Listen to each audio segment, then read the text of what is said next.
In today's video, we're going to delve into the fascinating world of history and uncover the mystery behind the man in the Iron Mask. We'll explore who he was, his connection to the French royal family, and the intriguing tale of his imprisonment in the infamous Bastille. So, let's get started. Don't forget to like and subscribe to help us grow our channel. The man in the Iron Mask. Who was this mysterious prisoner of Louis XIV, and what was the secret he was forced to conceal? In the Grand Palace of Versailles, behind golden doors and beneath painted ceilings glorifying the divine right of kings, a chilling secret once haunted the reign of Louis XIV. In the dungeons and fortresses of France, a man lived and died with his face hidden behind a mask, an enigma shrouded in silence, guarded by order of the most powerful monarch in Europe. This man, known only as the Man in the Iron Mask, became one of the greatest historical mysteries of all time. His identity was buried under layers of secrecy, and his existence denied for decades by the same royal court that once ruled over millions. The story begins not in the bustling heart of Paris, but in the remote mountain stronghold of Pignerol in southeastern France. In 1669, under the strict orders of the Minister of War, Marquis de Louvois, a mysterious prisoner arrived in the custody of benign d'Auvergne de Saint-Mars. No records named him. No explanation was given, yet the instructions were unmistakable. The prisoner was to be held in solitary confinement, allow no communication with the outside world, and his identity was to remain absolutely concealed. The man was forbidden from speaking of his past, and anyone who dared ask about him risked punishment or death. This was no ordinary prisoner. Despite the chains and confinement, he was treated with peculiar respect. He was given clean clothes, fine food, and occasional comforts, though always under watch. And above all, his face was never to be seen. Covered by a mask sometimes described as made of iron, other times of black velvet stiffened to disguise his features, the man was kept in anonymity for more than 3 decades. Through multiple prison transfers, from Pignerol to Exilles, then to the island fortress of Sainte Marguerite, and finally to the infamous Bastille in Paris, he was accompanied by the same warden, Saint Mars, whose loyalty was rewarded with promotions and land grants by the crown. The prisoner moved through the shadows of history like a ghost, trailing rumors in his wake but never the truth. Don't forget to like and subscribe to help us grow our channel. The mask itself became a symbol of tyranny, of silence imposed by power. According to later witnesses, including Voltaire, the mask was not just symbolic, it was literally made of iron. Voltaire, who spent time in the Bastille in the early 18th century, claimed to have learned that the prisoner was the older or twin brother of Louis XIV, a legitimate threat to the monarchy's continuity. If the story were true, then Louis XIV, the Sun King, had condemned his own blood to a life of hidden suffering to preserve the illusion of singular divine rule. Though no official record confirmed this tale, the idea of a royal sibling imprisoned for life sparked a frenzy of speculation that has never truly ended. As the prisoner aged behind closed doors, France transformed around him. Louis XIV's wars stretched from the Netherlands to the Pyrenees. Versailles blossomed into a living monument to the king's ego, and the people were taught to see Louis not as a man, but as the sun itself, the center of power and glory.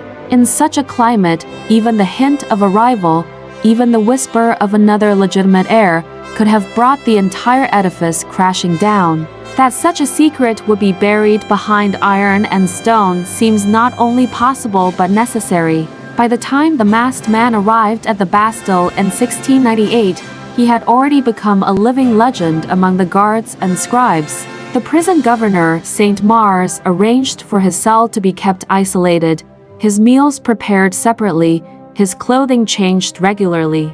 He died there 5 years later, in 1703. He was buried under the false name Marchiali, with no family present, no final rites, and no mourners. His cell was immediately cleared, the walls scraped clean, his furniture burned, and all his possessions destroyed. The French government made sure that not even a trace of his life would remain. Despite the efforts to erase him, rumors thrived. In cafes and salons, in letters passed between nobles, and in the drawing rooms of Europe, the question of the masked man consumed the curious and the suspicious alike. Over time, several theories emerged to explain who he was and why such secrecy was deemed essential.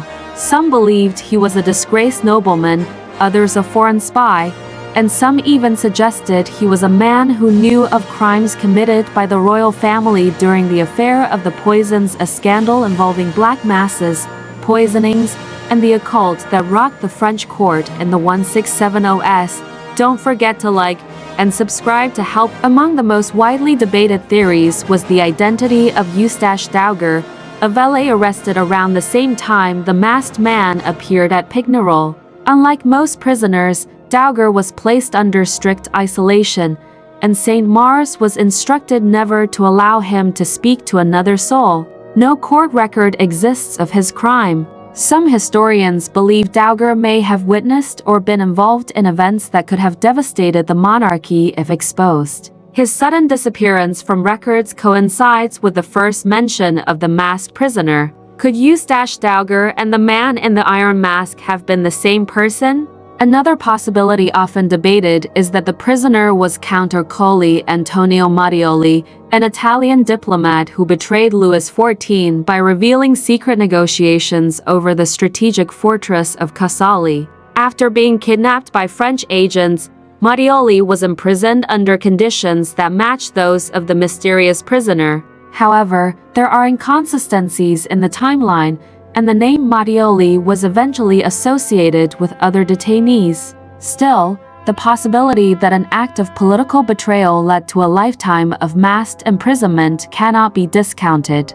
More radical theories propose that the masked man was not merely a threat to Louis XIV's reputation or politics, but to his very legitimacy. Some argue that the prisoner may have been the biological father of the king. Officially, Louis XIII and Anne of Austria had struggled for years to produce an heir, and rumors of impotence and infidelity shadowed their union. If Louis XIV was not truly his father's son, and if the real father lived to tell the tale, then the very foundation of the Bourbon dynasty could have crumbled. The possibility that the man in the mask carried royal blood, and with it the power to destroy the myth of divine kingship, gives chilling weight to the extreme lengths taken to silence him. The mask, whether made of iron or velvet, has become more than an object. It represents the perfect metaphor for the secrets monarchies hide behind their spectacle. The real cruelty of this story lies not in the mask itself,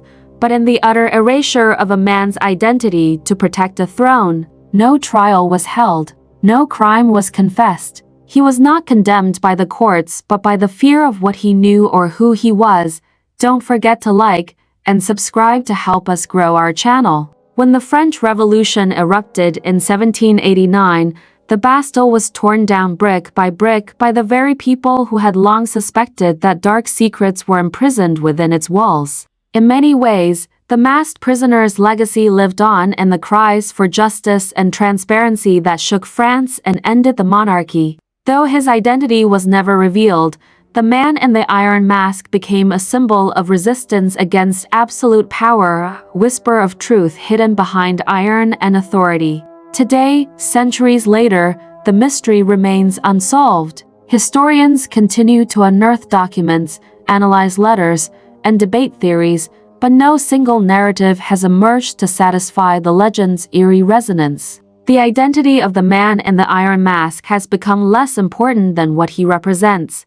The unbearable cost of secrecy in a society ruled by one man's will. His face remains hidden, his name lost, but his silence speaks volumes about the world he inhabited, a world where power could erase a man's very existence. In the echoes of the past, through the ruined halls of ancient prisons and the yellowed pages of royal correspondence, the story of the man in the iron mask endures. He is the prisoner history could not forget, the shadow of a truth too dangerous to reveal. And though his tomb bears a false name, and his life remains unspoken, The question of who he was lingers in every corner of Versailles and in the imagination of anyone who has ever wondered how far a king will go to protect a secret. Thank you so much for watching. I hope you enjoyed the journey into one of history's most fascinating mysteries. If you love stories filled with drama, secrets, and intrigue, don't forget to hit that subscribe button and turn on the notification bell so you never miss a new video. Your support means everything and helps this channel keep bringing history to life in ways that are captivating and unforgettable. Feel free to leave a comment and share your thoughts. We love hearing from you.